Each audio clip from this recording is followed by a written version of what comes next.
Episode 78 of the Habs Culture Podcast. My name is Justin Schwartz, and I'm alongside Liam Baum. It's been a little while since we last recorded an episode.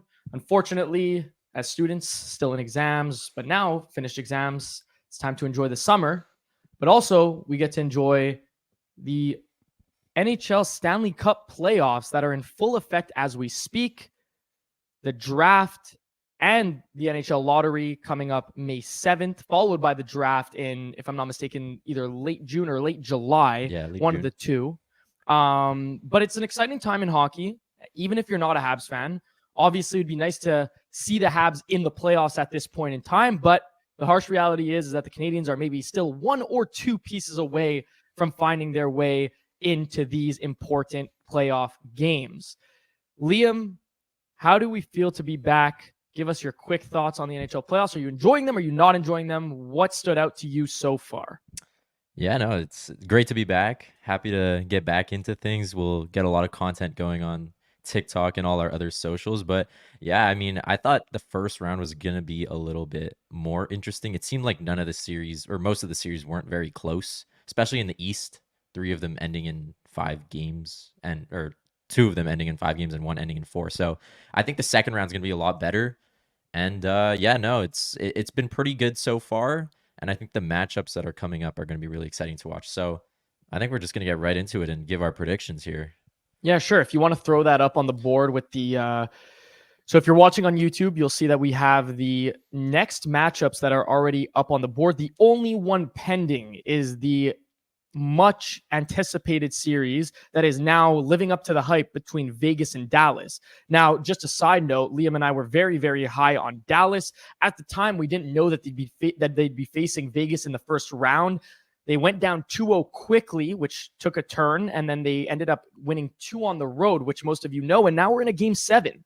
The one thing I don't understand, Liam, and just another side note to the side note, why the hell is the second round starting before the first one ends? I know. It reminds me of basketball, and I hate that. Like, why are we doing that? I think it's just because the NHL wants it to go by faster and the players to be off quicker. So, again, I don't really like it, but whatever. It's just one game. Everyone's going to be watching Game 7 tonight.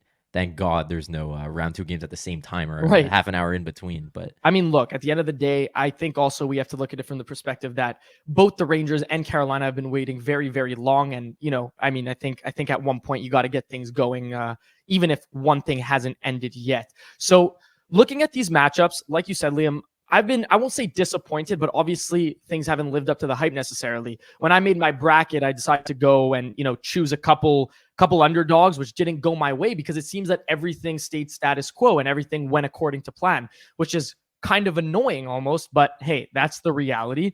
Do we want to start in the top left or do we want to start in the top right? I mean, the top left is still, yet to be decided, but yeah, we can go depending on who wins that or each one if they face Colorado. So let's start in the top left. Let's say Dallas moves on. Dallas versus Colorado. I think I'm gonna switch my choice here from my previous one back a few months ago. I'm gonna go with Colorado. They just looked so good against a good Winnipeg team with the Vezina caliber goalie, or probably the Vezina winning goalie, and they put up 24 goals against them in 5 games. So I really like Colorado. I think this is going to be the best series out of all of them in the second round. Just 2 absolutely amazing teams, even if Vegas is there. I really like Colorado in this case. So you like Colorado over Dallas and over Vegas? Yeah. Look, I don't mind that take. I think that's very fair, and I think Colorado is definitely proving why, they made it a 5-game series over Winnipeg, over Winnipeg that, correct me if I'm wrong, but won the Central. So it's Dallas won the Central. Sorry, Dallas won the Central, but Winnipeg finished higher. Right. So they finished higher than Colorado. But nonetheless, I mean, Winnipeg was probably having one of their best seasons in the last 5. I think there were a lot of expectations for a team that went out and got Toffoli, went out and got Sean Monahan. I mean, look, they didn't have to make too many changes, but I mean, I think their bigger players didn't show up when it mattered. And I think that was the difference in the series. But I think that's where I disagree with your take on Colorado over either of the two teams. And I'm going to stay true to my original prediction. I think that those two teams, whether it's Vegas or Dallas, whichever team comes out of that series ends up making it to the Stanley Cup final. And you can make the claim, well, they're coming out bruised and banged up, and it's a tough series. It's a 7-game series, but I just think that depth-wise, I think that roster construction-wise, and I think that a guy like Ottinger, which I'm hinting at now, is I'm hoping Dallas wins the series, but Ottinger's getting hot at the right time. They only lost 1-0 last game, right? Yeah. Aside from the empty net goal from Mark Stone. So I don't know. I really like Dallas this year. Colorado has what it takes. There's no doubt about that. But A to Z, I'm taking Dallas. That's fair. But Colorado's getting Jonathan Drouin back, so I better watch out, I guess. Maker. And quick question there is, I guess there's no chance that Landeskog comes back, right? I mean, he's skating, but it's not with the team. So if he does return, I don't even think he'll be like a top line guy. He's probably going to play on the fourth or third line and be, just a grinder and a role player in that way. So I don't think you come back from a 2-year absence and just start to play as a point per game player again. So fair enough. I don't know. I think Drouin still, like, jokes aside, is going to be a contributing factor in the series. He's good. He's a great offensive talent. I think this is the hardest series to predict, in my opinion. And just to add on to that too, I think it's so funny that year in and year out, I think the NHL community continues to preach the fact that to win playoff series, plural, you need depth scoring. Yeah. You look at that Colorado team, and if there was one thing that they got in that series, it was depth scoring, particularly from a guy like Nichushkin. Now, if you want to, we don't need to call him depth, but it's outside the two main guys, even the main three, if you want to include Makar in there. For sure. He had 6 goals, if I'm not mistaken, in 5 games. Yeah, and then you add in goals from guys like Parise and Trenin and Duhaime. They've got amazing depth, and that's why I just think they're unstoppable. It reminds me of Tampa's third line back when they won the Cup for those 2 years with Coleman, Gordon, Goodrow. Right. They just were the best third line in the NHL. They're so tough to play against. They're a hard forward-checking line that put up goals. So Colorado reminds me a lot about, or a lot of that team, which is why I just, before I was thinking Dallas was unstoppable, but now Colorado just looks so good. But again, I think it's going to be a really, really fun series to watch, regardless of if Vegas or Dallas wins. Yeah, I like that. You can take us to the next one there. Moving down into the West here on this bracket, we got Vancouver and Edmonton, and I think this is an easy choice. Although Arthur Silovs has stepped up and, he is that goalie who's getting hot at the right time, you're going from playing a team with minimal offensive talent to Connor McDavid and Leon Draisaitl. And every year, those two guys prove why they're top of the league and the best playoff performers in the NHL. I'm pretty sure McDavid has 11 points in 5 games and Draisaitl has 10. So you're going from a team who has guys like Forsberg and O'Reilly, but nothing much other than that, to a team with a 50 goal scorer, almost 60, McDavid and Draisaitl. So I just think that this is going Edmonton's way, just the way they've been playing and their overall team versus Vancouver's. Not to mention Vancouver has been pretty slumped in goal scoring. Pettersson's been very quiet, and some of their main guys just haven't stepped up. But although Vancouver's had a good year, and I think they played pretty well considering they lost Demko, I just think Edmonton takes the win. No, I'm definitely in agreement there. I like Edmonton a lot. I like them over Vancouver a lot. I even thought that there was the potential that Nashville might steal that series, and that was before Demko got injured. Now, I know you didn't mention that necessarily, but I know that we're both thinking it.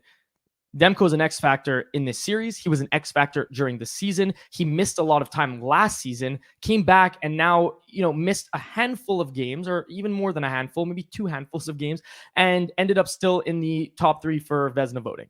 So my take here is that I like Edmonton a lot. I think that if Demko comes back and is healthy, which is pending, because I think at this point in time we don't know. But if he comes back, I think that can sway things a little bit. But nonetheless, I'll take Edmonton. I think the scoring ability is just unmatched. I think, like you mentioned, I'm not going to reiterate what you said. McDavid, Draisaitl, absolutely unstoppable. You add in Hyman, Nugent Hopkins, I mean, Evander Kane, Corey Perry, like these are guys that you want in the playoffs, and they tend to show up when it matters. And you know what? The truth of the matter is that even if we want to give the series MVP to Connor McDavid, we can't ignore the fact that Stuart Skinner was absolutely unbelievable.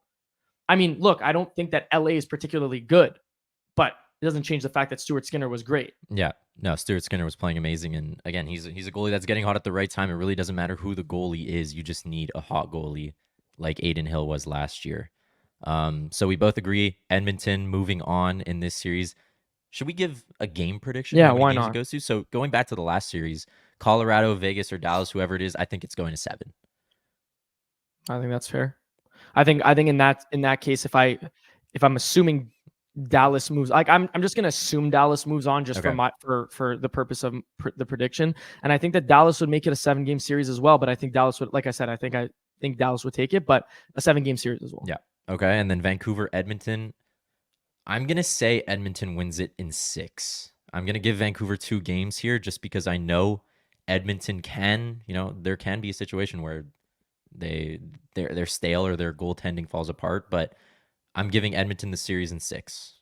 I'm giving Edmonton the series in 6 as well. So kind of, piggybacking off of what you said.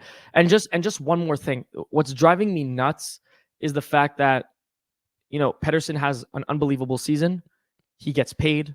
And then this, right? Yeah. What is he? Half a point per game in the playoffs right now through 6 games? I saw something on Twitter from a Canucks account that was like, last game, Pettersson 1 assist, 2 takeaways, 0 giveaways. You can't ask for more. Like, you have to ask for more from a guy who's getting paid. What was it, 12 million or something like that? Just around that. You can't. It's like Austin Matthews getting 3 points in 1 game, and for the rest of the series, he's pointless. Besides 1 assist, so your big guy's got to be over point per game if you want to win. That's just how it goes. Look at Jack Eichel when they won the Stanley Cup. He was over point per game. Look at Makar, McKinnon, and Rantanen. Those guys are all over point per game. You can't just settle for a guy who's hovering around point per game and below. So yeah, it's very disappointing that Pettersson got that contract and unfortunately went silent. Maybe there's an injury there. I don't know. And look, he has a chance to redeem himself right now in a Yep. huge second round series against another Canadian team. I mean, we know how passionate Vancouver fans are, probably, second to none. Debate, well, maybe third in, I would say Habs, Leafs, near the top, and Vancouver fans are Canadian hockey fans are passionate in general. Yeah. But you got to think that at one point he's going to have to break through and play that Western style hockey sooner rather than later, because at the end of the day, I guarantee you they're not making it through that series if Pettersson does not show up. Mhm. And you can have everyone else show up. But you paid that guy the money, and now it's time for him to do some damage. But I still take Edmonton in 6 nonetheless. All right, moving on to the Eastern Conference. We got a rematch from last year's first round, the Florida Panthers and the Boston Bruins. This time the Bruins are not the same team they were last year, and the Panthers are actually the higher seed. So obviously we're just going to mention it quick. The Leafs go down again in Game 7 last night. Honestly, I feel for Leafs fans. Obviously, as a Habs fan, I hate the Leafs. But you got to feel for these guys every single year. They get eliminated in the first round. And it's just a repetitive, to the Bruins too, 3 times or 4 times. It's disappointing, and you got to think something's going to change. And we're going to get into that a bit later. But Boston takes it again in Game 7. In terms of this upcoming series, Panthers versus Bruins, again, I think this is an easy decision. I don't think Boston can hang with that Panthers team. The depth the Panthers have, the goal scoring ability, their goaltending. Bobrovsky's he's a different breed in the playoffs. He's amazing. Although Boston has great goaltending, their scoring ability just isn't there like it has been in the past. And I just don't see them even winning more than 2 games against the Panthers. So give me the Panthers here, and I'll take them in 5. Again, I mean, I think the only difference that I'll take from your prediction there is I'll take Florida in 6. Now, I feel like that's almost generous to Boston.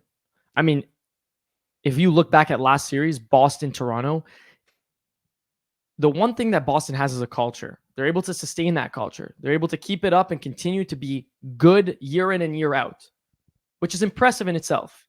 But it doesn't change the fact that they let Toronto take it to Game 7 after being up 3-1. And it doesn't change the fact that last year in the first round, they collapsed to this same Florida Panthers team, if not a better Florida Panthers team this year, collapsed in the first round after winning the President's Trophy. And I think that's what differentiates this series from last year's series. It's the fact that Florida's stronger and Boston is continuously showing their flaws. And we saw that in round one, even though they prevailed. So give me Florida in 6. I think Boston steals a couple games because even though Bobrovsky is a different breed in the playoffs, I think we've seen a couple games where he hasn't been as good as Panthers fans would like him to be. For sure. But nonetheless, I mean, I think just, I was talking before at the top about how Dallas and Vegas A to Z roster construction wise might be the best in the league. We can also make the argument that the Florida Panthers A to Z might be the best roster construction wise as well. So give me the Florida Panthers in 6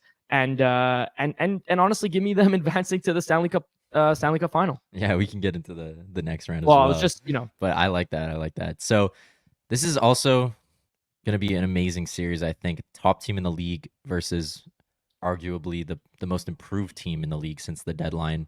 The New York Rangers versus the Carolina Hurricanes. The game's actually starting in about 15 minutes on Sunday, May 5th, today. So I think this is a really tough one to predict. First thing, I think it's going to 7. But I'm taking the Hurricanes. The Rangers have an amazing team, but they're not consistent. Like, yeah, sure, they won the President's Trophy, and the President's Trophy, there is a curse. If you win the trophy, you're not moving on to the finals, or you're not winning the cup. But they've got a super deep team. I like their star players. They came out in that series against Washington, but Washington had no business being in the playoffs. Although they got them done in 4 games, Washington was just did not deserve to be there. And the Rangers didn't really have a challenge. I mean, at that point, sorry to cut you off, you could have thrown the Habs out there. Would have been the same, same outcome, and maybe the Habs would have made it even. Exactly. I'm not even trying to be biased. Like, genuinely speaking, I don't. The Habs could have maybe taken one there. So, yeah, I just don't see the Rangers coming into this series very prepared, considering they didn't really have a challenge. But I guess you can go the other way and say that they're rested pretty well. But I think Carolina is a super deep team, even more deep than the Rangers. And with the additions of guys like Gensel and Kuznetsov, their offensive talent has produced even more and unlocked a new tier, if you want to say, because they were dominant. They were dominant against the Islanders, and they were able to come back in all the games they were down. So I like their goaltending. Their defense has always been good. Offense been great, and I think they just beat the Rangers in every single position, if you want to say there. So give me the Hurricanes in 7 here. Hurricanes in 7. I'm gonna have to follow suit here, except, and you know me, I'm not a huge Carolina guy. I mean, again, I'm gonna bring up the same word. It's the 2 words of the video. Roster construction wise, they're great. Yeah, they are. I don't love them just based off the fact that I feel like I don't think that they have what it takes to win a cup at this point in time. But I do think that the Rangers are complete frauds. I think that Carolina beats them in 6, and I do think that the biggest X factor in this series and in the series before this for Carolina against an Islanders team that isn't particularly offensive to begin with, but still had its moments. But I think the biggest X factor is the fact that their defense are so opportunistic and smart and aggressive at the same time. Yeah. And what I mean by that is, I mean, you watch the games and you'll notice that, first of all, first defenseman to 7th or 8th defenseman, they're all able to play heavy minutes. All of them. Every single one of them. From Slavin to Chatfield. Every single one of them. And then you add on the fact that they're all great skaters. They're all smart. And they're all opportunistic. And you're going to see, in my opinion, that what's going to differentiate in the series is that they're going to get scoring from their blue line. Yeah. And the truth is that that's hard to come by for any team. But that's a royalty. That's something you want. That's how you win in the playoffs. That's just how you do it. And when you got guys like Slavin, Burns, Shea, even Jalen Chatfield, and then you add in a guy like D'Angelo who comes in and out. Orlov, there you go, another guy who's been very Pesci, good. Who's hurt, but nonetheless, they have 7 or 8 defensemen that are absolutely incredible. And I think that that's gonna I look to the Rangers and I say, okay, Adam Fox, A1. I mean, after that, I like Keandre Miller. I like Ryan Lindgren. I like Jacob Trouba. Am I missing anyone It significant? was like Braden Schneider. Right, Braden Schneider. But I mean, don't get me wrong; these guys are good. Yeah. But I just don't think that they have what it. And first of all, we can't ignore the fact that Carolina's offense is also, booming right now. You add Gensel. Yeah. I mean, anyway. So all that to say is that I take the I take Carolina in 6, and I think that they advance to the Eastern Conference Final. All right, that's a fair take. And then if we want to do quickly Western Conference Final, Eastern Conference Final, you would have Dallas versus Edmonton. I'd have Colorado versus Edmonton. I mean, that's the Colorado-Edmonton series is a repeat. Yeah, that's a repeat. And then at some point, Dallas not and last Edmonton. year. Yeah, Dallas and Edmonton would be fun, but I think I'm gonna go Edmonton this time around. In that series, for your sake, I think I would agree. I think I'd take Edmonton over Colorado. I think it would be awesome to see Edmonton in the finals. Yeah. Yeah, I don't know. I'm gonna stick to my guts. God, I've been saying it since I think maybe my pride's getting in the way at this point, but I would take Dallas over pretty much. Like I think Dallas makes it to the cup final, so I think Dallas would beat Edmonton in that case. But again, this could all be shot down in 3 hours. Yeah. From now. Well, yeah, it can, but if it were Vegas, Colorado, let's just put it that way, because I think we could both agree that we're anticipating. Like you said, Colorado would beat either team, but if it were Vegas. Let's look at it for a second. I think I don't know. That would be a great series. Are you saying Vegas, Colorado, or Vegas, Edmonton? Vegas, Colorado. Yeah, no, it'd be an amazing series. They played against each other. I think it was during the bubble, and it went to 7. I want to say, but yeah, Vegas is just that team that's so. I mean, I guess they're not sneaky, but they're not like a team who's gonna go out and dominate you every night. Well, I think the differences with them is that they kind of, I wouldn't say fly under the radar, but I think that they're a little more low key, like you mentioned, strictly due to the fact that they have one superstar. Yeah. Like you look around their team and don't get me wrong, Marchessault's great, Hurdle's great, Stone is great, Hanifin is great, but these guys aren't superstars. Yeah. Jack Eichel is the superstar. I think it's the combination of all these guys. You got in your top 6 with Stone, Eichel, Hurdle, Will Karlsson, Marchessault, all these guys, and then on your decor, you 3 top line defensemen with Hanifin, Pietrangelo, and Shea Theodore. And what's crazy is that Hurdle and Hanifin come in, and their whole power play just changes. It's a new power play 1, and their power play 2 probably better than most power play 1s in the NHL. And they have the depth, right? Barbashev, Chandler Stevenson, Will Karlsson. They have guys who won the cup, and that's what you need to. But see, that's what scares me. But anyway, I think whatever. We'll leave it at that. I think regardless, I'll stick to my gut. I'll go Dallas. You would have Edmonton in the final. I would have Edmonton in the finals. Okay. All right, and then in the Eastern Conference Final, we both agreed here we'd have Florida and the Carolina Hurricanes. That's an interesting matchup. Rematch from last year. Panthers swept them, which was pretty crazy considering they were the 8th seed, the Panthers. This time around... By the way, you can't tell me that the 8th seed Panthers last year sweeping the Carolina Hurricanes is not a little bit embarrassing for Rob Brind'Amour. That's all I'm going to say. First, the Rod Brind'Amour hate is coming out. I'm just saying. I have a question. I actually have a question about that. And maybe this is like my personal vendetta, but my question to you is, what do you consider? Okay, so we look at this Carolina team, and have they made the Eastern Conference Final before, like they did last year? Yeah, and they had made it a year before or 2 years before that. So, in your opinion, regardless of Brind'Amour, is that a success for a hockey team? I think it is, but I think it also depends on the team, right? I don't think that's because the Leafs would get flamed. Yeah, the Leafs would get flamed, but they'd also get praised because they finally get past the first round or the second round. But I think what you're just trying to say is that is it worth firing a coach over that? Not necessarily. What I'm trying to say is that if you want to take Florida for example, they come into the season, having made the Stanley Cup final last year, then they come in here, they improve their team at the deadline significantly, and then they're getting better, they're getting established play from some of the bigger names. In your opinion, if Florida doesn't make the Cup final, is that a failure? If they only make the Eastern Conference final and then get kicked, is that a failure? Well, I think. Sorry, no, the Stanley Cup final, that's a different story altogether, in my opinion. Yeah, but I think in that case, Florida, Carolina, and the Rangers are all cup or bust teams. Their aspiration is to be in the finals. So then in that case, it would be a failure for Carolina to lose. Yeah, I'd say it would be a failure in terms of their goals, but I don't think overall making the Eastern Conference Finals and taking it to 7, let's say, is, a failure of a season, right? Right. And I don't disagree with that. The only thing I'm going to say is that at one point, right, because we've seen it as Habs fans for the past 2-3 years now.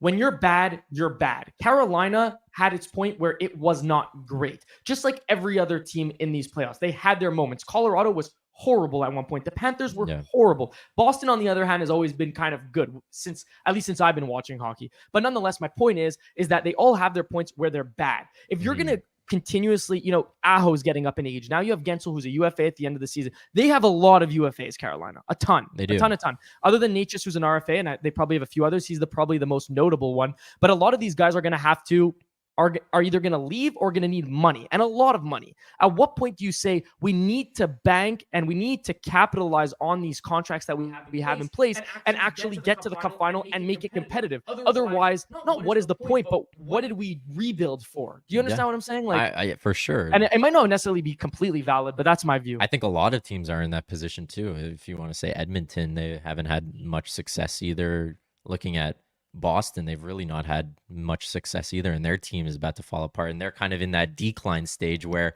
all their top guys are, they're on their way out. Marchand's up in age, and Pasta's really the only guy left with McAvoy who are still in that prime age. And like Swayman, but that's about it. Yeah, Swayman, yeah, but your team around that is basically just falling apart at this point. So I think it's cup or bust for a lot of these teams that are moving on. I think Vegas and Colorado, or Vegas, I think Dallas too is probably in that position as well. They got a steal in terms of a contract with Matt Duchene, and they still have Wyatt Johnson on his ELC, I believe, along with Stankoven, who are all going to want money.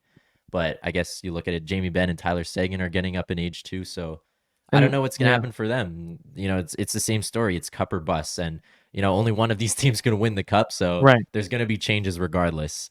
But yeah, I think it is cup or bust for Carolina, but I don't think it's a failure of a season if they lose in the Eastern Conference Finals. Fair enough. Because they're going to be back next year. They're going to be back. Right. But the point that I'm trying to make is how long until they're not back, and then they need to restart. Yeah. And by the way, this could be said for every team, so I'm not just singling out Carolina. Yeah. But what I realize is that a lot of people give, like, for example, the Leafs have a hard time making it out of the first round, let alone getting out of the second round, which was last season for the first time in a while, and they get hate, and deservingly so. But at what point do we say, well, Carolina or other teams in that same boat, you'll get to the Eastern Conference Finals, sure, with a core that's, growing in age and getting up there in age. And then at one point, my point is that at one point, the Leafs and Carolina will probably end up in the same spot, not having won a cup, despite the fact that Carolina was considered to be the more successful team. Yeah. Yeah, no, I agree with you there. But again, you can say it about pretty much every team. Yeah, well, all these honestly, teams, the like only Vancouver team, too. Right, but I feel like but you know what? They haven't made the playoffs in like 10 years. Yeah, but it's still, you have all these core guys. 100%. I mean, I'm sure they're still very young, but that's why I think that this speaks to the system and the coach. Yeah, because you look at and the culture. I mean, you look at Vegas, and Vegas continuously, and granted they use the LTIR. Yeah, they do. Vegas is just a unique situation because there's just no loyalty. Like, you're going out, but who cares? No, again, it's a business, but there is some personal, connection with 100%. Like, but I mean, Eichel's going to stay there, and so is Stone. For sure. They go out and acquire the big names and sign them to long-term deals, and they're there for a while. Yeah, you go out and get Pietrangelo free agency. You go out and acquire Hanifin, the biggest fish at the defenseman fish at the deadline, sign him to 8 years. You get Eichel the 2 years before that. You pick up Pacioretty a couple years before that, but he's gone. Like, right. You pick up Hurdle, you get him they're the team that's playing NHL franchise mode. But that's what I'm saying. But my question is, I was talking about this, and I know this conversation is going a little long, but it's an interesting one. Yeah. I mean, we look back a few days ago, or I was having a conversation a few days ago. I was like, I think I was speaking with my dad, and he was like, and I was telling him, like, Vegas continues to like recycle these players and keep them in that 24 to 28-year-old age range, and continuously competitive. And he's like, well, why don't other teams do that? And I'm like, well, the truth is that the LTIR is kind of working in Mark Stone's favor at this point, but it doesn't change the fact that, for one, Mark Stone's injury is clearly not as significant as people make it out to be, to the point where if someone gets injured, obviously they negotiated the CBA, they negotiated the LTIR, the NHLPA agreed. So at this point in time, there's no imminent changes that could be made. No. Yeah. But the point that I'm trying to make is that what stops a team like Boston for example, from sending a guy on LTIR and just saying, look, like I know it's a loophole. You have to take advantage. You say, look, you're going to sit out the next 30 games. We're comfortable. You look at who the Rangers, they won the President's Trophy. You can make those sacrifices. Now, is it in good faith? Is it morally correct? Maybe not. But at one point, you either play the game or the game plays you. Exactly. And look, and maybe the screening process is a little bit more serious than I'm making it out to be, because obviously Stone can't just, say, oh, my back's hurting. But obviously it's obviously easier because he's coming back and he's playing game 1. Yeah, no, exactly. There's got to be some question marks when you're not fit to play game 82, but you're ready in perfect health for game 1. So again, it's what Tampa did, and Chicago did it too when they won a couple cups back in the early 2000s. So it's taking advantage of the system, and I think I talked about this a lot with some other people. I think the best solution to this is you can have a team over the salary cap any amount you want, but the team you put on the ice needs to be within it. I feel like that's the only quick and fair solution to this problem. I don't know why it's already not a rule. It's just tough because I say it's tough, but then moves like going out and getting Hurdle and Hannafin are out of the cards completely, right? Well, you can play those guys, but your bottom 6 can't be making $4 million, right? I think it would just but I think no, but that's definitely the way they need to go. I think the reason that the NHLPA even accepted the CBA in the first place is because, well, it allows players that are hurt to like retroactively get back into action, while not necessarily missing out completely. But when you're 10 million or 11 million over the cap, it's just ridiculous because it's unfair. It's unfair, exactly. It's not. You're not respecting the salary cap. What's the point of having a salary cap if your best player is sitting out for the last 20 games and you're acquiring another top line guy? It just doesn't make sense. I mean, Tampa did it right, and that's when they won the cup in 2021. Yeah, look, Kucherov was playing a beer league in Russia for the whole year, and then comes back for game 1, puts up 40 points in the playoffs. And again, I guess you need to have the luxury of having those bigger time players that, I say the luxury. You never want to see a player get injured, but you can't tell me that Brisebois isn't licking his chops if he sees Sergachev go out, or just at the infinite possibilities, right? Like if one of those guys is out, he could have gone out, and Tampa got lost in 5, but they could have gone out. Assuming that one of those guys was injured, gone out and get Hannafin. Yeah, it's you easy. can tell me I'm wrong here, but I think Mark Stone would take a couple weeks off. But that's my point. To win a Stanley Cup. But that's my point, right? No, I fully agree with you. So it's a problem that needs to be solved, but it's not going to be up until the next CBA agreement comes up anyway. So there you go. But anyway, after all that, we still have Colorado, in my opinion, Colorado, Edmonton. I have Edmonton going to the finals, and then Panthers, Carolina. We never gave our prediction. Go ahead. You know what? Let me go first, so I don't copy you this time. Okay, yeah. I've been on the I don't think we're gonna have the same. Yeah. Well, I actually was looking at one of our latest videos on TikTok just recently, and you had said Panthers, then switched it to Carolina, go into the final. Yeah. And I stayed true with the Panthers. That's what I remember. So are you staying true? I'm staying true. Okay, I'm still going with Carolina Hurricanes. Fair enough. I think it's going to be an amazing series. This point of the playoffs is where it gets super competitive, and it just the best teams move on. The most gelled team, the most competitive, they move on, and this is the best part of it. I'm happy all these shit teams are out with Washington and the Islanders. Like those are boring teams to watch. So I think it's going to be good. And then so you would have Edmonton. I would actually have Dallas, Florida, which has been my thing all along. Okay. And then I'd have Edmonton, Carolina rematch of 2006. Doesn't get better than that. We literally disagreed to the point where we have 2 separate matchups, but two very, very acceptable, Stanley Cup Finals matchups, in my opinion. So who's your Stanley Cup winner? At that point, I'm taking Dallas. Okay. Now, I'm not going to sit here and reiterate what I've said already, but again, roster construction.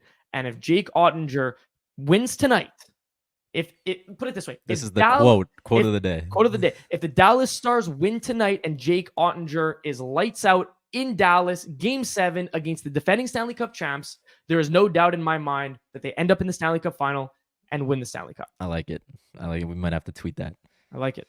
And you? I got Edmonton, Carolina in the finals. Come on, do it for all the Canadian. I'm doing it for Canada. It's coming back. I didn't think Edmonton going into the playoffs was going to be. I mean, I'm taking such a small sample size of one series, but I didn't think they were going to be that dominant against a Kings team that took them to 7 last year. And I Yeah. honestly think the Kings are better this year than they were last year.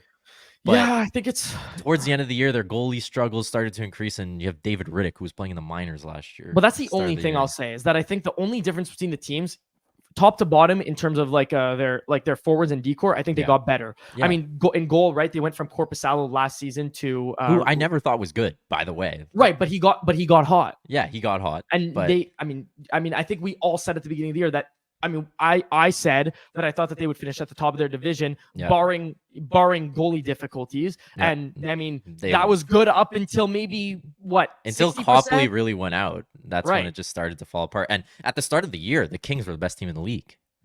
First 20 games, they Right. were top of the league right there, and everyone was like, "Wow, this is the team that's going to make the finals." But for the third straight year, the Oilers beat them in the first round, and you got to think something's going to change. And that press conference at the end of Game 5 there with Kevin Fiala and Kempe, when the reporter was like, "What do you think about the system that the Kings, the 1-3-1?" He's like, "I don't like it. Like, I just want something different. I need something new." And you got to think, maybe there's another coaching change there, because what was the new coach really doing? He just implemented the same system. I don't know if it's an owner or a manager decision there, but you got to think something's going to change. Because I think the Kings do have a lot of potential. Your guys are getting older, but you still have guys who are young enough. And obviously, Dubois didn't have a good season, but he's still a guy who has the potential. And if you put him maybe on a top line, and Byfield is starting to improve, the team is still good. I think he could still be a 70, 75 point guy. Yeah, in an ideal season for him. His ceiling is probably a second liner at this point, and I think that's probably what he's starting to become. It's too bad as a 4th overall pick. Yeah, but I think he's third actually. Oh, right, because he got traded for Line. It was 2 for 3. So, yeah, I think he's still got potential. Guys coming into a new team, it's either like boom or bust, and for him, it was a bust. Yeah. But all that to say, I think the Kings are still right there. It just sucks that every year they got to go through Edmonton, and they're just a different team in the playoffs. So, I mean, you know what? They can't really complain when the Leafs get these ridiculous matchups year in and year out. And it was funny because I saw someone this year, it actually was genuinely hypocritical, where someone was like, it's so unfair how, I think they were talking about Tampa. It's like, Tampa got this Florida matchup. It's like, dude, don't get me wrong. I think the system in general is flawed, right? I think we should go 1-8, 2-7, 3-6. But this is what it is. But the crazy part is, sorry to interrupt, but in the East, it was 1-8. If you're looking at the conference, really? Yeah, it just worked out. So it might have been someone in the West that was saying but I fully agree with you. Yeah. You shouldn't have because the problem is when it gets to the second round, not the first round, really. Because now you have the Rangers, who finished first in the East, versus the Hurricanes, who finished third in the East. Yeah. So maybe you have to do a reseed there. Well, I think if I'm not mistaken, they reseed in basketball. Anyway, I don't know. I don't know if there's any reseeding, but I feel like that's the only solution, because you can't have two. Because it could work out at one point where team that finished first in the league is playing number 2 in the league. Mm-hmm.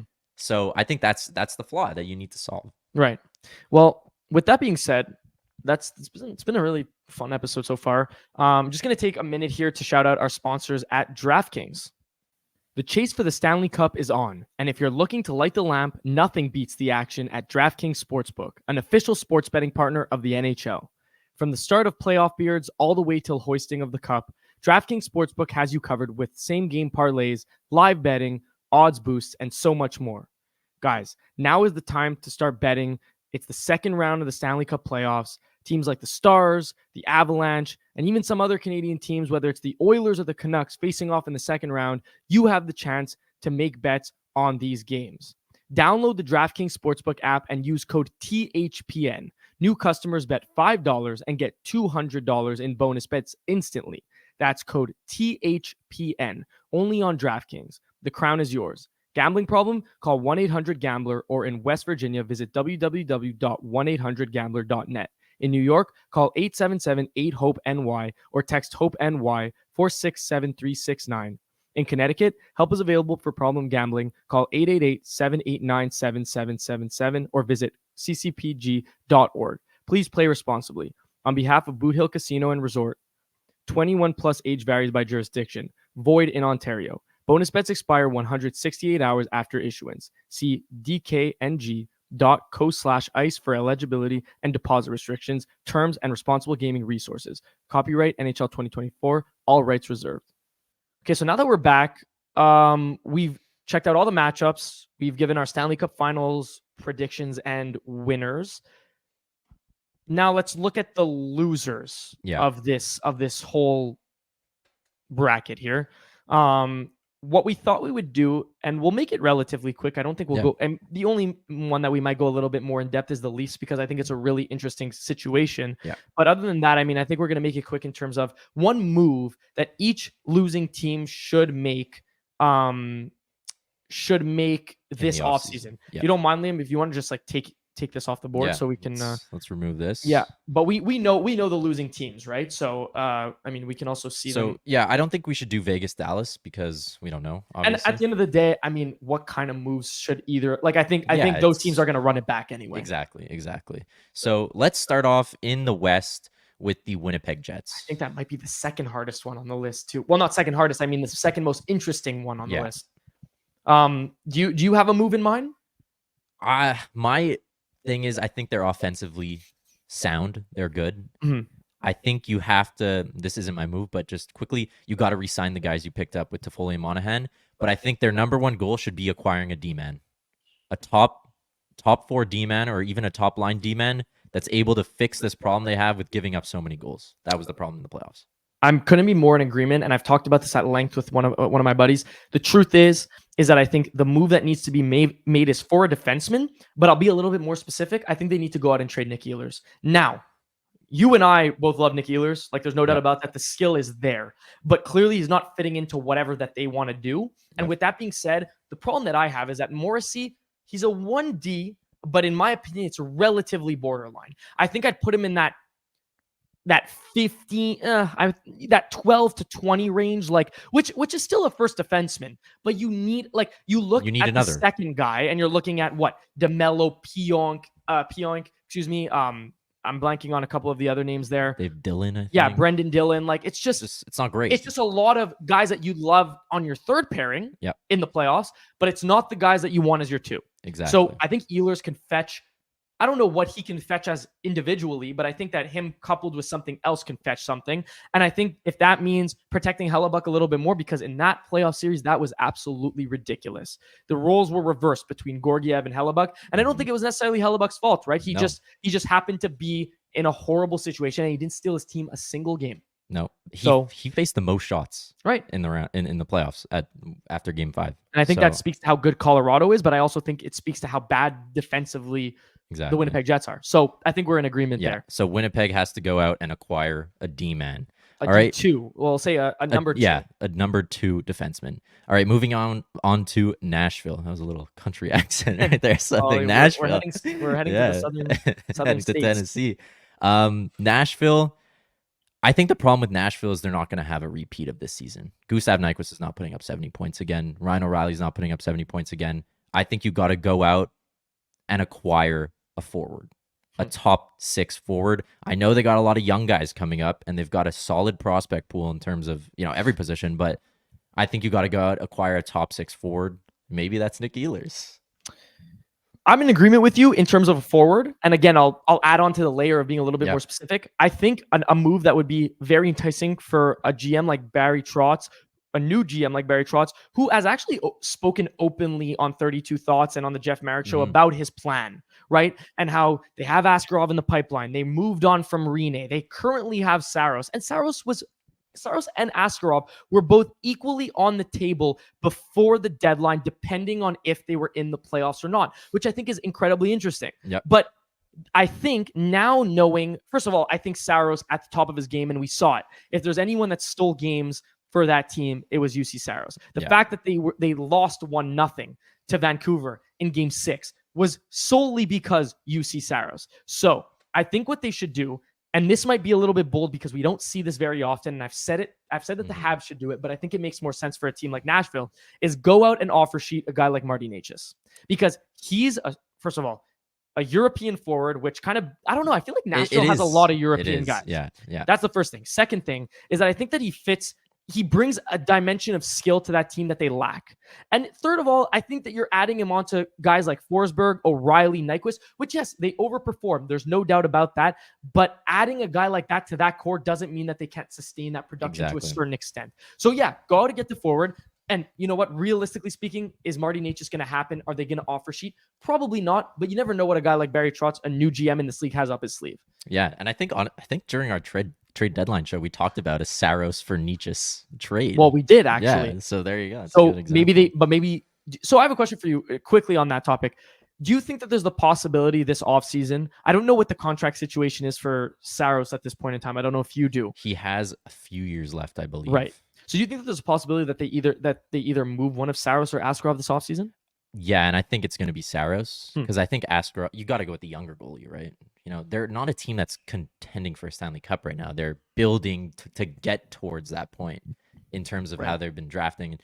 So I think you hold on to your younger guy, and Askarov has been amazing in the minors. Yeah, in Milwaukee. So I think Saros will fetch you a higher return in terms of, you know, if a team's trying to win right now, you got to give up a lot for a goalie like Saros. And I think he is that type of goalie that gets a team that's behind that hump to get them over it. Right. So I think they could get a nice return for Saros, and I think he's the one that's gone. And do you think, and last thing I'll say on this, do you think the move is at the draft, or do you think it might be at the deadline of next year? I don't know if it'll be as early as the draft, but I could see it during the offseason. Okay. I don't think come around free agency. Yeah, if Askarov is right, how old is Askarov? Like 22, 23? Because he was drafted in 2020 or 2021. Okay, so he's probably maybe like 2019. Holy crap!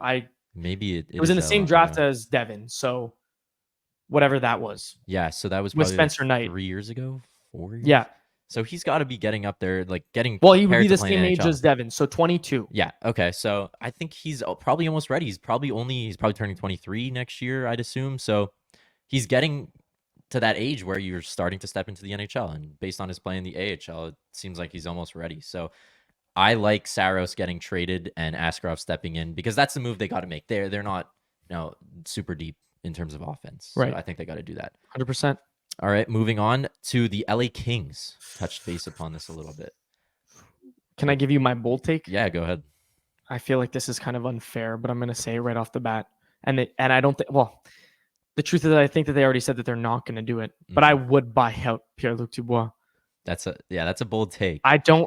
Did you hear his press conference? Yeah. That's great. He's like, I'm leaving it up to the GM. That's their decision. Like, that doesn't look good. And it's just not to me, he's naturally skilled, but doesn't have the drive to take his game to the next level. And we've seen that ever since he was drafted 3rd overall, right? Yeah. So, I mean, look, no disrespect to him, but if the LA Kings ever want to be right, because we always talk about depth wins you championships. And if you're tying up over $8 million into one guy who's not even going to end up putting up, like he was what, half a point per game this season, maybe half a point per game, 41 or something like that. Right. So you're at half a point per game for a guy that's giving you $8 million, who's, not even a character guy. No. At least Gallagher's out there giving you the character for 6.5. Give me Gallagher for 6.5 over Dubois. But look, I don't think that they're realistically going to buy him out, but I do think that they're going to have to create salary cap somehow, and that might have to be through dishing out a contract. And I don't think you're going to be able to trade Pierre-Luc Dubois at this point. No. Do you bite the bullet? I think you either bite the bullet by keeping him on your roster, but I think biting the bullet, I think the better option would be to buy him out. But it's tough. They do have forwards who are making a significant amount of money that are probably on their way out, like Arvidsson. Right. Trevor Moore plays an important role. Dano plays an important role. I don't see those guys moving. No, I think they're staying.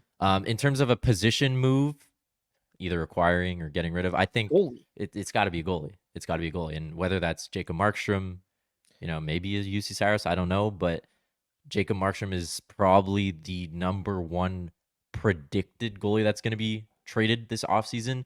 And I don't see why they wouldn't go for him. They should have kept on to Korpisalo.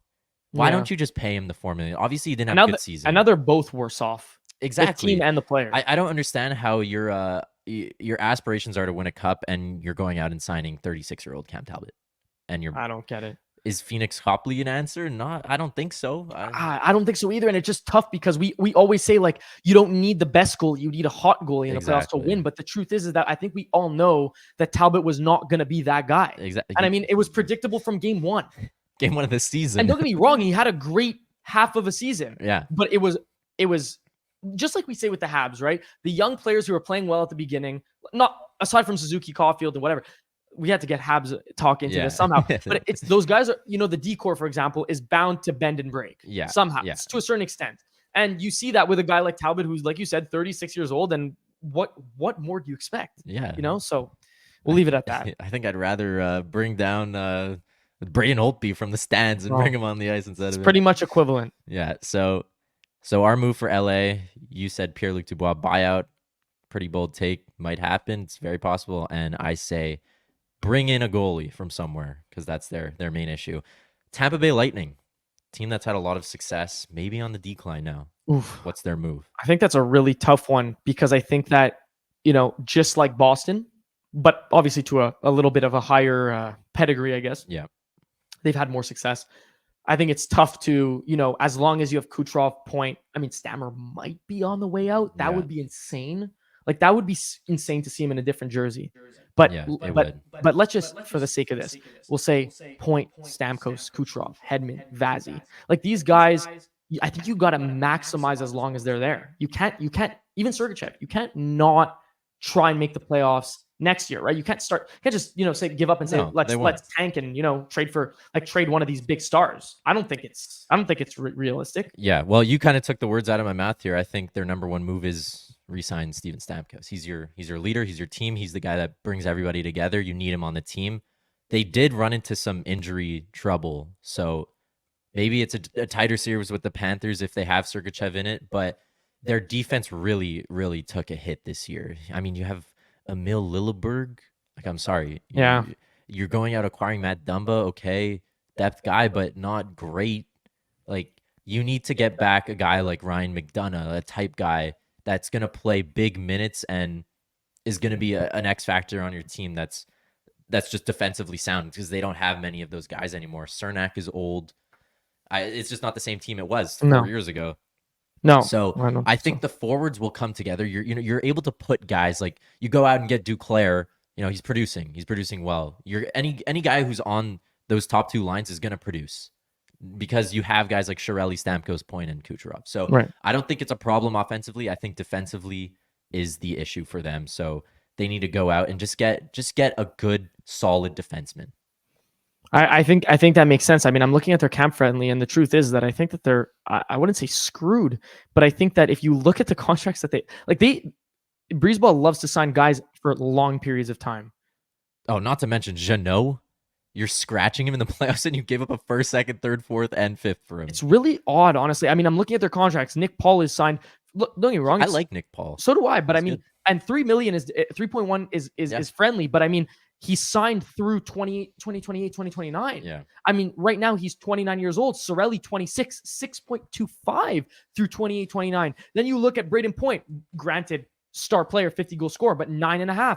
Vasilevsky, 9.5, all the way until 2027, 2028, and he's 29 years old. I'm not saying that they haven't mastered the model because they won their cups and they did what they had to do, but I think that they're realistically on the decline. And to your point, I think that losing Steven Stamkos would literally break the gel of this team. Yeah. So re-signing him to a friendly contract would actually maybe not only help them, the culture in the room, but also allow for them some cap flexibility to maybe go out and get a defenseman like you mentioned. Yeah. But I don't know who would make sense. Yeah. Maybe a free agent. I'm sure. Yeah. There's probably a lot of guys on a list. Maybe Noah Hannafin. He just signed 8 years. That's true. I don't know. Maybe a guy like Hampus Lindholm. I don't know if he signed for a long time. I think he did, but a guy in that, category, that defenseman category that just plays good minutes. Maybe he's not the most offensive guy, but is able to play a lot of minutes and just be a reliable D-man in the playoffs. Some names that pop out, just checking out the free agency list right here.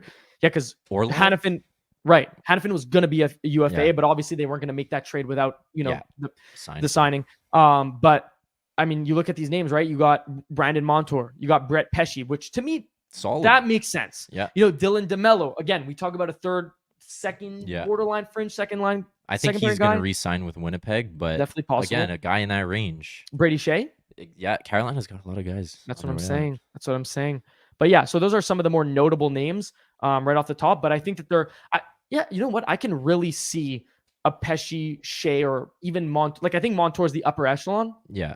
I think they don't need a power play guy. No. Because you have Sergachev, you have Hedman. Right. Montour isn't like You the need most the stable defenseman. third. Exactly. Like McDonough was that guy for them. They just Right. couldn't afford him.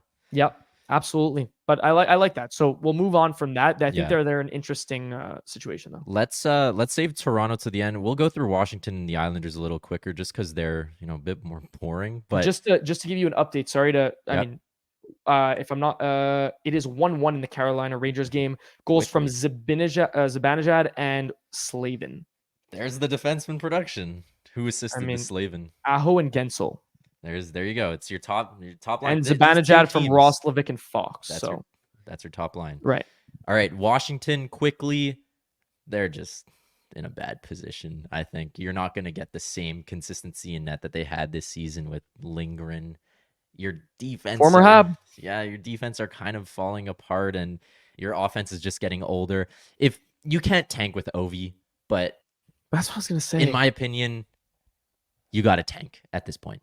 Just get Pacioretty's out of here. Oshie gets injured every single game. I love TJ Oshie, one of the most likable players in the NHL, but all your guys are old. You won your cup. It's over. Looking at their cap friendly, they're in shambles. I mean, Dylan Strome for $5 million until 2027-28 is solid.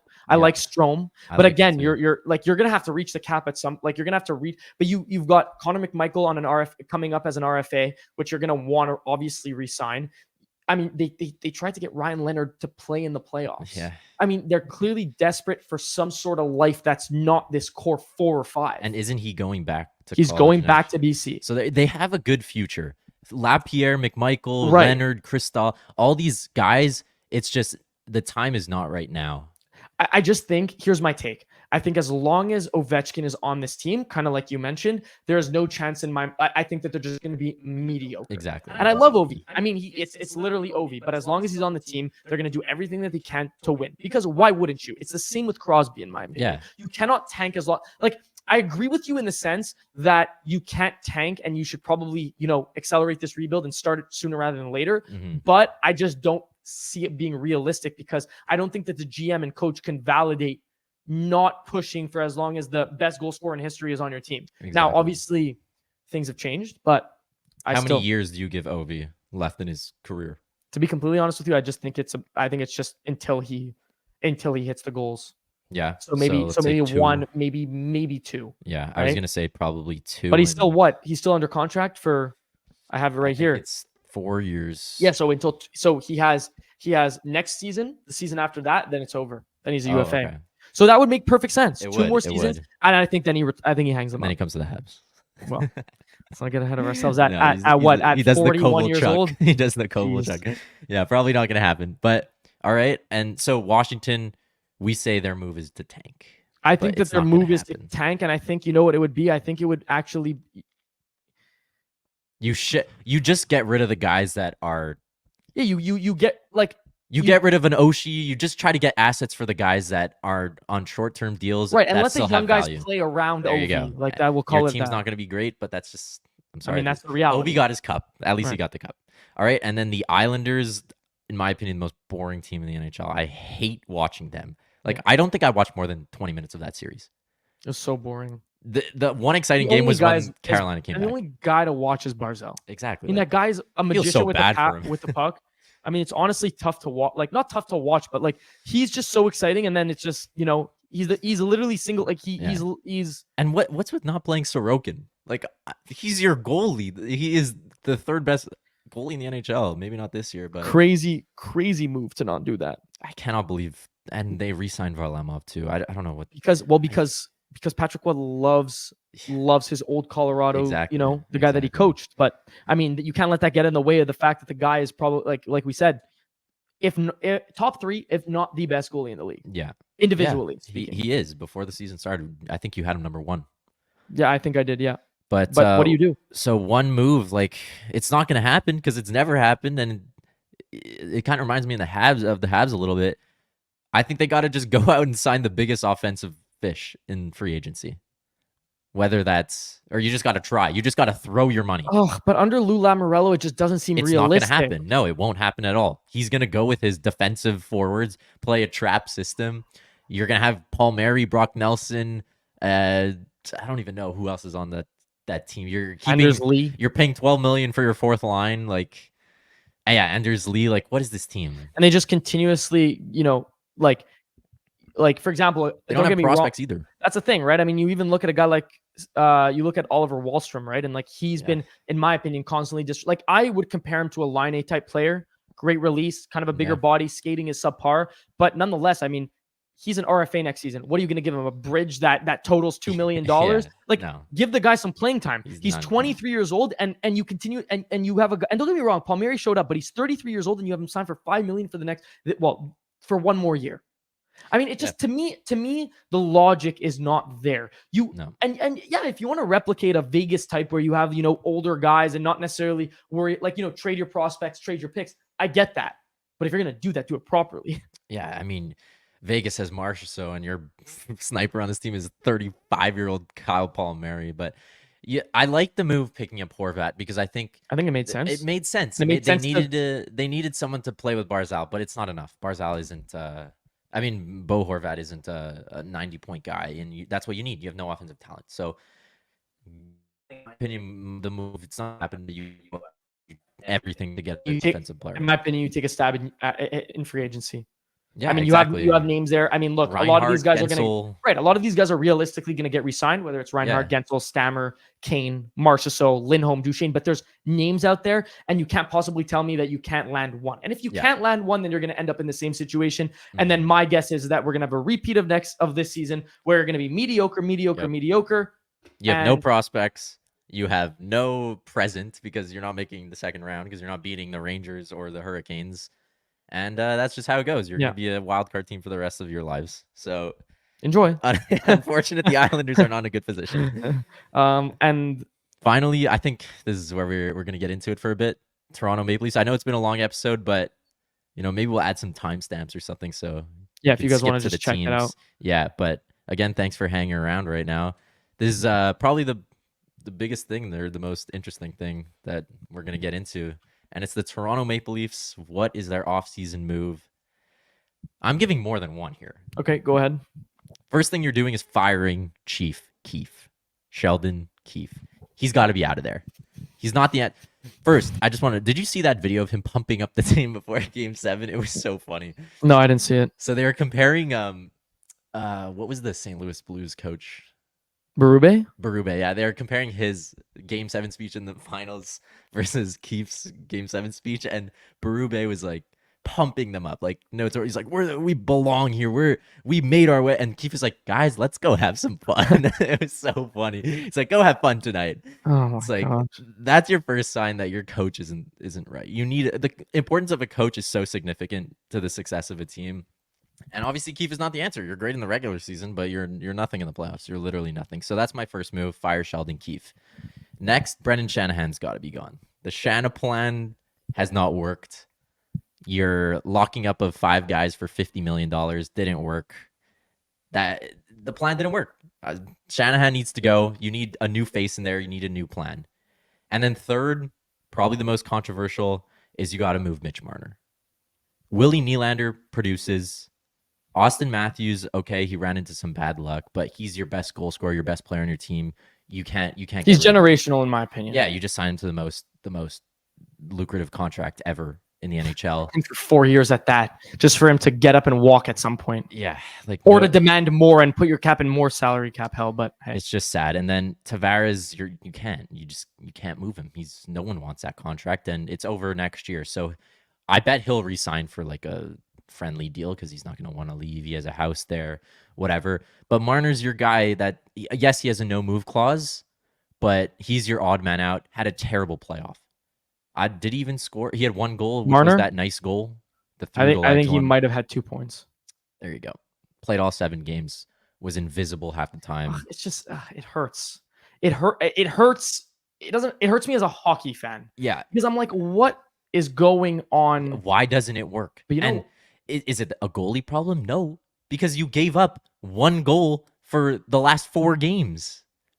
Yeah, In total, you give it 4 or 5 and goals. even if you want to blame it on the fact that Wool didn't play, I mean, like Samsonov played as well as he could have played, right? Exactly. So I don't think it's an issue. Yes, their defense are lacking, and I think that's the direction you go when you move Marner and you try to get a defenseman.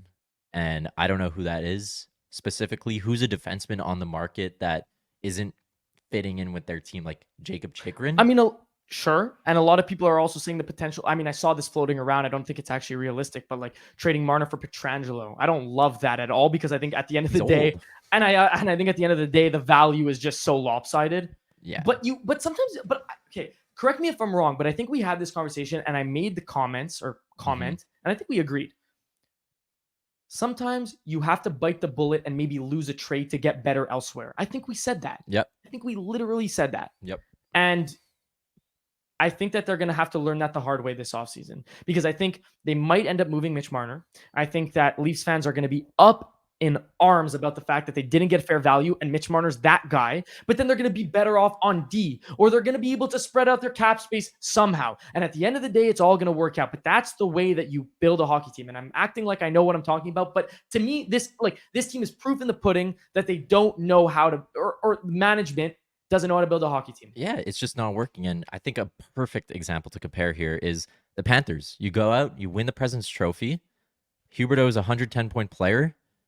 You lose in the playoffs.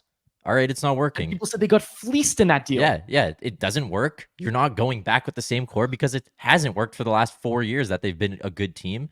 You move basically your best player and you bring in a new face and you make the Stanley Cup Finals. So they were considered losers of that trade, but they got better somewhere else. It ended up working out for them. And what did their guys step up? So right. And what did it allow them to do? Well, it allowed them to go sign and go trade for Tarasenko. Allow them. Yeah. It's a domino effect in my opinion. Exactly. And yes, maybe Marner as the first move, getting rid of him. Realistically, in my opinion, on paper, anytime you move a guy like Marner, a big name like that, you're probably losing the trade at face value. Yeah. But if it leads to other stuff, then realistically speaking, it's probably a win in the end. Yeah. And that's why I'm going to reverse the order in which you do things. I think you get rid of Shanahan before you get rid of Keefe. Now, maybe Keefe ends up leaving regardless. And at the end of the day, agree with me or disagree with me, and I said it and I stay true to my word. I don't think Keefe's a good coach, but I think at this point it's a complete scapegoat. Because at one point, yes, maybe he doesn't have the confidence or the peppiness to actually rile up his team, but that starts in the locker room. It starts with the players, and the players I'm sorry, Nylander played great, but when he doesn't have the puck on his stick, he's so lackadaisical. I just don't get it. And again, you could say that speaks to the coach, but at one point, where do you deflect the blame? And I think that he's going to get fired no matter what. But I don't think it means that he's a horrible coach. I think that there's other problems in that room. For sure. The only argument there is that I think Nylander he's not known for his defensive play. Yes, on that play where Pasternak scored, he was. Oh, I don't even mean in that case though. No, for sure. But I just think he's the one guy that shows up, which is why I don't move him. He's always consistent. No, I wouldn't move Nylander. Yeah, no, I know. I know you weren't saying that, but I'm just saying he's that guy that shows up. So I don't know. Marner's just the odd man out in my opinion. Can I give you my take on what I would do if I were them though, aside from the management stuff? Yep.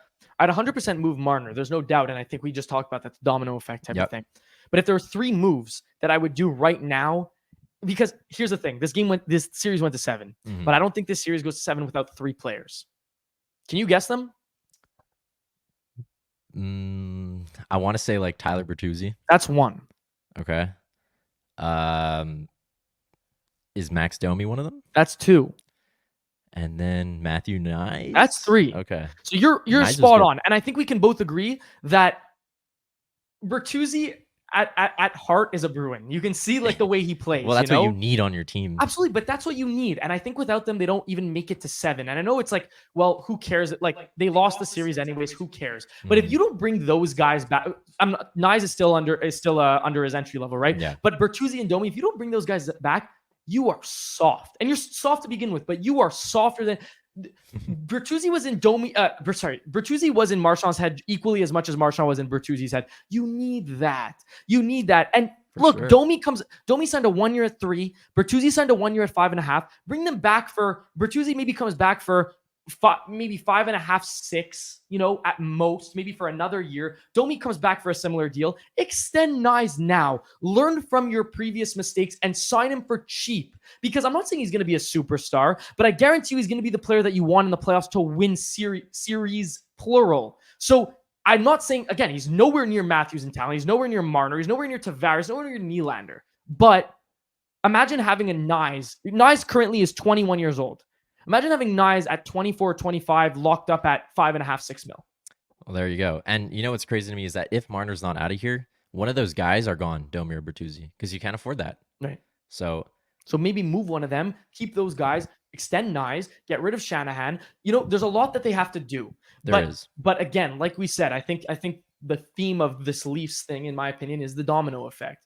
You make one move and everything kind of falls into place. And I think what they're waiting, and you know what? My bold take is that I could see them doing absolutely nothing. That's the worst part. I know. I could see that too. Because I think that they're probably waiting on Tavares' contract to expire. Which is just, in my opinion, you're going to waste another year of Matthews and Marner? Really? So let's say in the case that they do nothing and it's just minor moves. In my opinion, Samso's got to be gone. You put Wool as your number one. He's proved that he could be that. Right, but I still think you need a legitimate backup because I think he can run into. I honestly think Martin Jones is okay. Yeah, he's fine. I mean, he's as long as he's not starting. Yeah, exactly. I think Wool is getting into that position. He showed in the playoffs. He's a great goalie. Like, honestly, an amazing goalie. 25. And Samso's not consistent. And obviously, Leafs goalies get a lot of hate. But every goalie in the NHL goes through rough times and rough patches throughout the season. And the problem with the Leafs is that when that happens, they just switch to another goalie and forget about him. So right. I think Wool takes over. If we're doing more minor moves, you got to bring in or keep Benoit, keep Lyubushkin, and maybe even Edmondson. You just try to make your decor as big as it can be and as tough as it can be to play against. And then on forward, you got to re-sign one of Domi or Bertuzzi. One's gone. And you just keep building that bottom six with guys like Holmberg and, I don't know, Reeves' contract sucks. That's insane. $1.35 million, I think. I know. It's the Brad Tree Living special. Everyone gets $1.35 million, but I don't know. I think I agree with you there. You re-sign one of those guys. I honestly do think that. I mean, this might be a little bit bold, but get ahead of the curve, be proactive, sign Nyes. I'm telling you. Yeah. I know it might sound like he's gonna stay. He's gonna stay, but 2 years down the line, in my opinion, first of all, he's probably looking at himself right now in the mirror and saying, I was probably a top 3 player in that series for the Leafs. Yeah. And I think that's fair to say. Other than Nylander, he was better than Marner, and I know that's it's obviously subjective, in a sense, but Marner was invisible. Matthews didn't play, so you take him out of the equation. Tavares didn't do much. I think if you're giving me 5 players on that team that showed up, I give you Nylander, I give you Wool, I give you Nyes, Bertuzzi, and Domi. Those 5. Yeah. The other 3 or 4 guys, and Morgan Riley stinks. I'm sorry. As a number one, that needs to change too. Yeah. He's one of those guys that he's a power play player. He's nothing more. Go really. out and sign Philip Hronik, man. Just, go get somebody who can be solid. Tampa needs a defense. Go get a Pesci. Well. Those are the guys you need. And I said, being proactive, the domino effect, in my opinion, is so important. I'm not saying sign Nyes to 7-8 million. That's insane. But that's what he'll probably get, honestly. Right, but if you sign him now, I know he's still 2 years removed, so it's tough to even make that decision. I don't even know what the rules and regulations are with respect to that. But imagine just getting him to, a friendly bridge for 2 years after his contract expired. Now you have him for 4 years on a team friendly, and now you're going to have flexibility. And then Tavares expires, then you move your money around. It's doable. It is. But they're so focused on the here and now, which I get. But at one point, you have to just... It seems like a player decision at this point. Every year, it's we love this core. We're super tight. Okay, you love each other, but you can't win a game in the playoffs or you can't win a series. So clearly there's something up. I mean, I know Marner and Nylander, it's out of love, but when they're going back and forth, you obviously know that Nylander at heart thinks that Marner's a baby.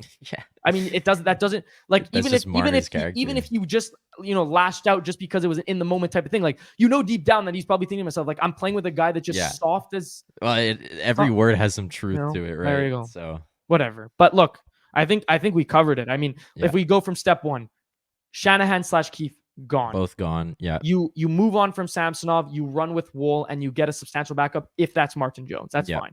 Then you potentially move on from Marner, which I think we both agree is a decent move depending on what you get back. But you bite the bullet if you don't win the trade at face value. Yeah, and I don't think this is a trade that you're getting a couple first round picks back. This is a player No, you you need need to a player. acquire, You need like the immediate help. Kachuk Huberdeau trade. Right. And then you resign one of either Bertuzzi or Domi. Yeah. And if possible, Preferably both. get them both back. Yeah. And the nice thing, whatever, we can wait because that's still 2 years of a UFA contract. Actually, no, I think next year's his last year. Did he burn it? Well, I don't know if you burn it if you play in the playoffs. Hold on, I'm here. No, yeah, so yeah, he burned it last year. Okay. So it's actually in the cards. It is. I feel like a lot of players do get extended a year removed, right? You're trying to feel like Jack Hughes did. Again, like I said, he's not going to be your first line winger, but he plays an important role. He plays an important, like we talk about with Slav. Is Slav going to be the number one guy on a team? No, but he's going to be the guy that you want in the playoffs and who's going to show up. Yeah. And Nyes proved that with the way he's just, again, he didn't score goals necessarily, but he was just. He creates opportunities. He creates opportunities and doesn't make a lot of mistakes. Where Marner, yeah, he has that flair and that crazy offensive talent, but every play is a turnover. Right. So you need a guy like Nyes on your team, and he's going to be an important player on this team for a while. And not to mention, they have good prospects. They've got Easton Cowan, who was the OHL MVP.